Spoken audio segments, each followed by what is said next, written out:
Hope waits, a left-on porch light, glowing, watching. A silent sentinel waiting on guard to guide you home. Hope dances like drop bombs raining from the sky. I sidestep the shrapnel that kisses my skin, finding a home in it. Hope is a bird that sings and sings and sings, lullabies or dirges for a love that won't give in. Jesus. You made it sound better than. Fuck, Stephanie! I love hope. Hope is like my superpower. Like when I was a kid, like this idea, it's always been Mhm. with me. When you said I sidestep the shrapnel that kisses my skin, finding a home in it. How the fuck did you do that? I'm just so curious about this one. It, I think this comes from the songwriting roots more, but I'll take a metaphor, Oh, kind of like carry it through, I guess. But I was trying to find a way to describe, that specific feeling where, even if maybe that something isn't right or something isn't good for you or something isn't meant for you, you take and almost eat up and absorb the bad because you're still getting what you think you need. uh, So if you think of, the danger or something that isn't meant for you, something that's bad for you, shrapnel, right? yeah. Um, Talking about something negative like kissing your skin and finding a home in you, it's like you'll Uh, take whatever you can get, even though it's not yours. Fuck, thank you for describing that. Oh, it's so cool to hear it from you. Ah, God, you're an artiste. Um, we have 11 minutes. But and if you guys didn't know, all the all the work that we've been reading from is from none other than Stephanie Breyer down below. Cause I'm gonna just out of respect, Marisol, but I want to respect the cover. I want to give you the not the flip version, right? Not the flip version.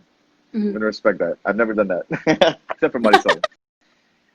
But I would love to go back to that question that Lindy kind of proposed in the sense of, what if I won't sell a book? What if I won't? What if nothing happens in the sense of my dreams and expectations? Like what? How did you deal with that? Right? How did you move forward with that?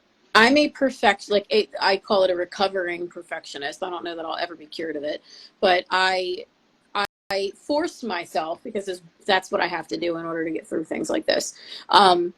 I had said, even when I started Instagram, I think I came onto Instagram January 18th, so I haven't been here very long.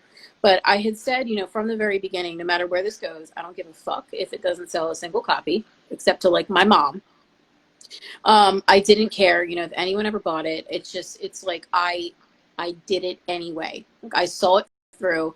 I did it. It's something I've talked about my whole life. I finally have something to fucking say, and I'm just gonna do it. So it really wasn't about the, oh, what if nobody, likes it, and that's a very real fear. I mean, I thought that the whole way through. Like, what if Yes. people really think it sucks?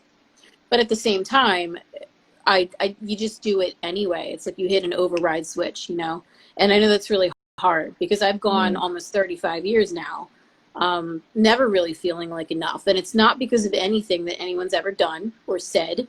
I've been, lucky enough to have people who build me up and love me very much. The problem is me, and you're your own worst enemy. So if you can override that and just do it anyway, yes. and your intentions are good and the work is good, which is the Hmm. most important thing, people will come. People will love it. And if somebody does love it, they'll tell somebody else about it or they'll buy somebody else a copy. And, it's going to be fine. And, people in here, anybody in here that puts out a book, we're all going to get it. Yes. So you'll always, have an audience with us. Think that if your intentions are set in Mhm. good, right? In good, in love, right? If it's just set in love and good, people will see that.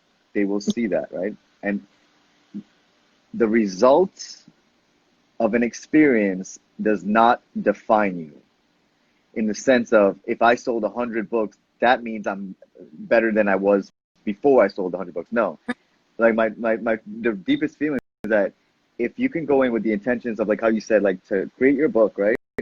But Yeah. also the intentions within yourself while you're creating the intentional book Mm-hmm. of, I'm doing this for myself, right? Because I love Right. myself and I want to, I think we spoke about this before the show. I told you, I was like, what's one message that, if you were dying tonight, like if tonight's your last, like I think about this every day. It's very morbid, but it also is very It's inspiring to not me. morbid at all, and I wish more people thought about it. It's really, when you get to the heart of it, it's not morbid at all. It's pure. It's what it is. Yeah. It's pure, because then what becomes available is that, what are you willing to do right now in this moment with no fear, right?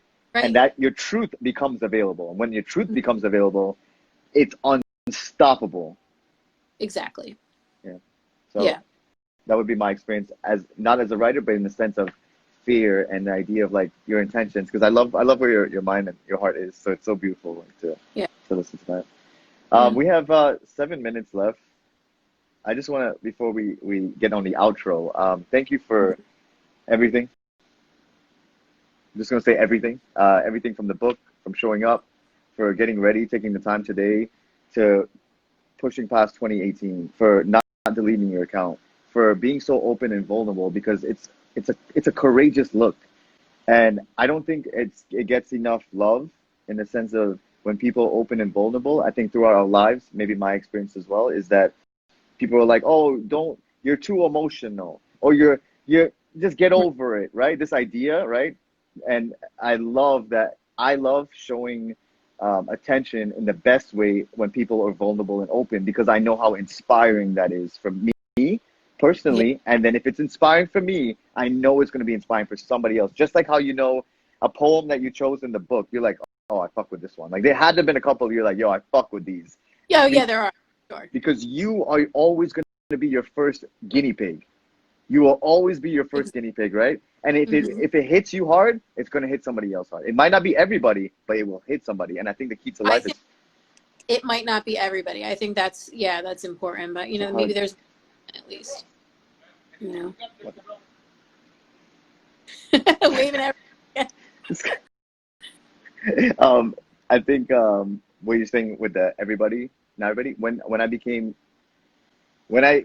intimate with that idea, that it's okay. It's okay, Right. because not everything that you have is Mm-hmm. is ready for somebody else's when they're on their journey. Up 4 years ago, I wouldn't have been ready. So I think it's beautiful to respect and honor people's journey, but also respect and honor your truth, right? Right. Yeah. And I wouldn't have been ready, either. I was a very robotic, kind of cold, which nobody believes me, but it's true. A very cold person for most of my life. Um, and it's interesting that, when you get to a place where, you cut, or you're suicidal, or, three people who you're really close to fucking die on you with no warning, and, you're like in the pit of despair. Instead of going colder, it had the opposite effect. It completely just cracked me open. And it's like an entire lifetime of emotion that I missed out on, or just like hid. It's like, it's here now. So this is my way of, learning to process it and harness it. And it's funny how sometimes, darkness is what forges you and makes you softer. It's not really what you would think, and yet it happens anyway. I think that's where the beauty is, right? When you Yeah. see, like when you're looking through those eyes that you just spoke Mhm. of, I think Yeah. then that's when life becomes beautiful, because then you no longer judge yourself for the darkness, right? Which is so, I think, Right. common for a lot of us in life, that whenever Mhm. you want to like almost beat yourself up, in the sense of, it shouldn't be like this. I don't want to feel like this. But I think the more we go against our humanity, the more, and we don't embrace it, I think that's when we devalue ourselves, and then we're not enough, right? In that sense. Yeah. It's so true. And I mean, it took me so long to realize that. I mean, I was 34 before any of this dawned on me. Yeah. So as somebody who works with, and my kids are, I teach all brown and black students. They're from inner city Camden, New Jersey, which was once known literally as the murder capital of America. Yeah. And a lot of them are used to a failed system. They're used to being told that, they don't have a voice. Nobody's going to care. They're not going to So ever be. So part of my whole goal as a writing teacher is we spend so much time on, not emulating somebody else, but learning, whatever your own voice is, whatever form, you're going to take, whatever journey you're on, like to honor it and, learn it and appreciate it. Yes. Because you were saying, hope is everything for you. And I think for a lot, especially young people, I think that is so true. So I'm relatively open with them about, how this has been for me and, my life. But I think that's so important. And it's why I love seeing all these people on Instagram that are young. They're 17, they're 18, they're 19, What? 20, 21, and they're doing this. And I'm like, fuck yeah, like, don't wait, do it now. Do it while you're young. Don't wait until you're 34 and go, oh, maybe I'll write. You know what I mean? As soon as I love seeing young people and young writers learning who they are and finding their voice and, honing their craft. That is beautiful. Kills me with joy. Yeah. Absolutely. Thank you for sharing that. And I love that you kind of brought that in together from your experiences with children and your real life experiences. So right. We have 2 minutes left. I would love thank you again, Stephanie, for your wisdom. For having me. Yeah, absolutely. I'm so honored to be in your presence. And in the last minute, I would love if you have maybe, if you want to embrace that moment. This is like, if today's your last day, right? All your experiences in your life and this moment right now with our poetry community, like, is there something that you just want to let them know, like share your music from within, your truth? I would love to hear it. It's more like, and I always come back to, the same message. And I think that for a lot of people, fear is your kryptonite. And I think that is something that holds us back. And it's not even so much, raw fear. It's more like fear of the unknown or fear of, failing, which you're going to do anyway. But I think that, at least for me, I've had such a streak of recklessness in me. If something's a terrible idea, I'm in. You want somebody to jump out a plane with, I'm your girl. I'm that guy. But certain things, like putting your heart and your soul out there, that's different. That requires a whole different kind of courage.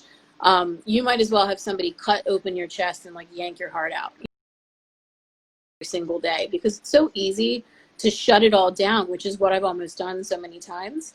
So I would say, like, fuck fear, fuck judgment, like, do it for you. Because if you do, there's going to be somebody out there that's going to mess with it, is going to love it, and it's going to speak to somebody. So you might as well just do it. I mean, if something happened, tonight and you weren't here anymore, like, would you regret not doing it? And I finally learned after 35 fucking years that is something you need to just do. You have to force yourself to just move past all of your, I don't even know what it is, trauma and blockages and whatever's holding you back, and you just have to do it.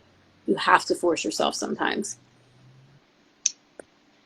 We're just gonna end the show like that. Fuck fear. Right. Fuck fear. Be in fucking love with yourself. Thank you, Stephanie, for joining us. Thank you. Yes, absolutely. It's an absolute honor. Anytime you want, DM me. You're like a professional. Like, literally, you're like, how are you scared? I just want to recognize everybody in the comments as well. They were showing you so much love. And I know the comments don't show up when I post this video, but I just want to really just, I've been reading it while you've been speaking. So I